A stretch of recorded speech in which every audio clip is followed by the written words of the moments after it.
this guitar is sort of the source or the fountain spring where the song ideas would originate.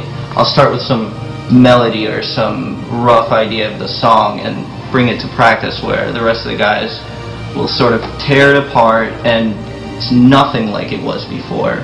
And you know, we've turned it into something new and exciting. And the song would then come full circle back onto this guitar as lyrics or thoughts. And I feel like every song and every thought is sort of its own little country, you know, living in a world of harmony. Then it's ready to hit the stage. You got a whole lot of time when going up. And I know I want it hard enough.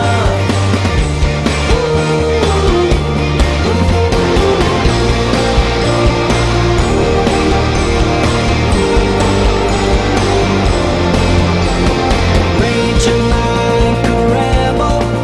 There's a riot in my street. There's something magical about writing the perfect song. It's sort of like holding the holy grail. You have the power to compress infinite sadness or infinite happiness in a few moments. And it's absolutely corrupting. Once you do it, you have to do it again and you want to do it better and you want to overcome that bar you set for yourself.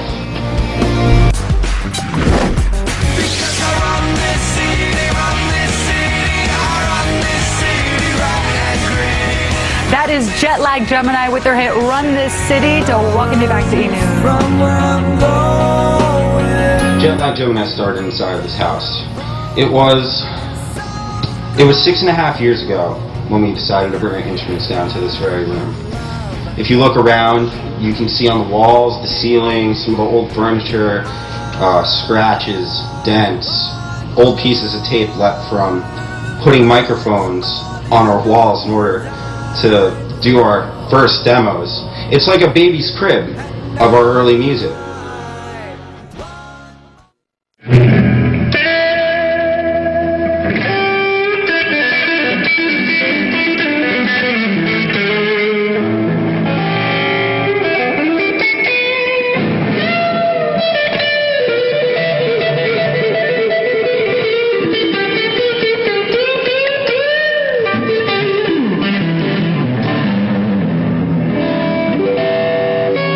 I've been playing blues guitar since I was about 13.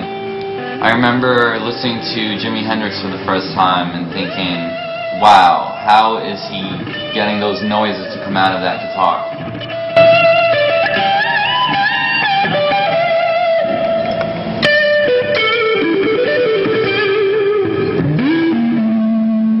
It's as if the guitar itself has a voice of its own, a voice that's just as flexible or expressive as any human.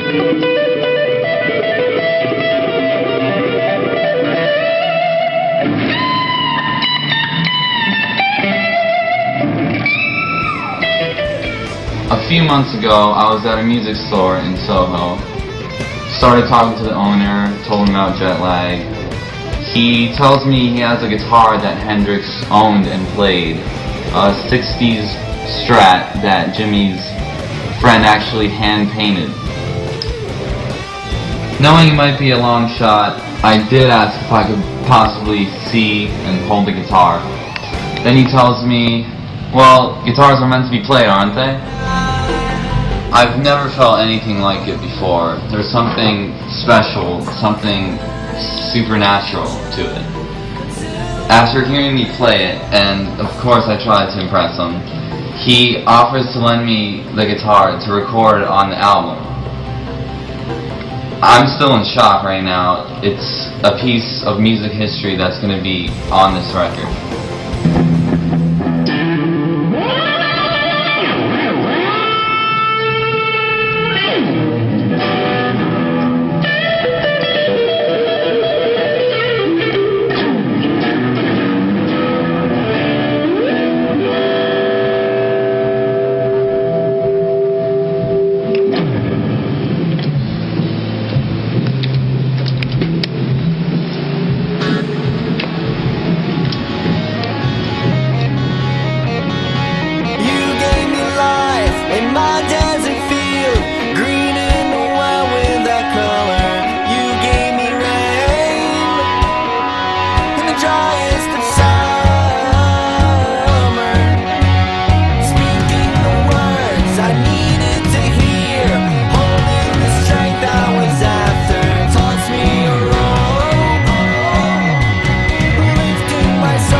I remember the day that this record got its direction, or its purpose, I guess.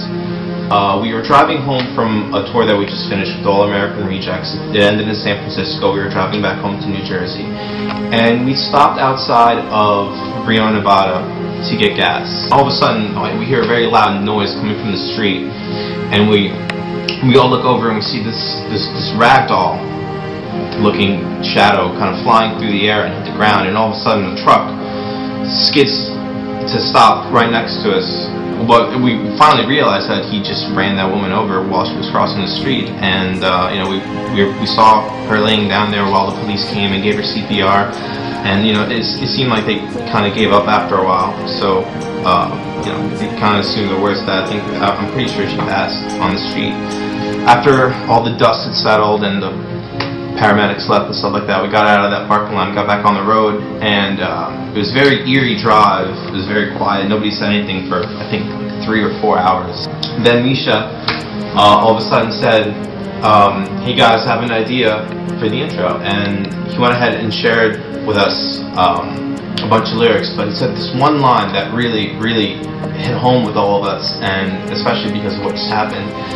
And that one line ended up really defining the rest of the record and the direction that it was headed.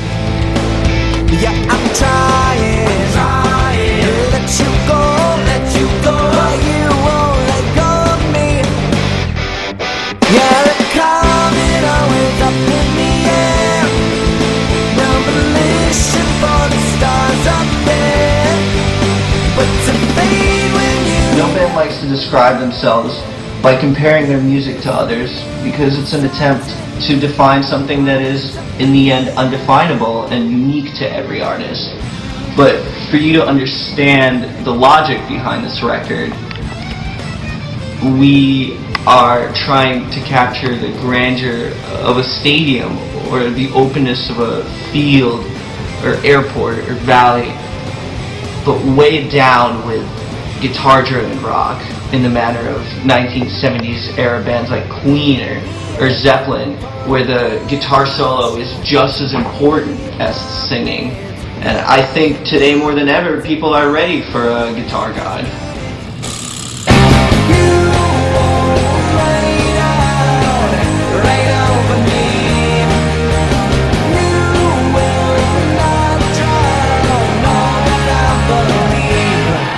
Performing live is sort of the fourth dimension to our songs and our music. It's the only part that you can't bring to the record, no matter how good it sounds.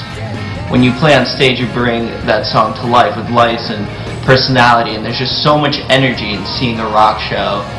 And it's something the four of us can't control. It's something the four of us can't tame, and that's why every time we play it, it is different and it is unique, and it's also something that makes it unforgettable.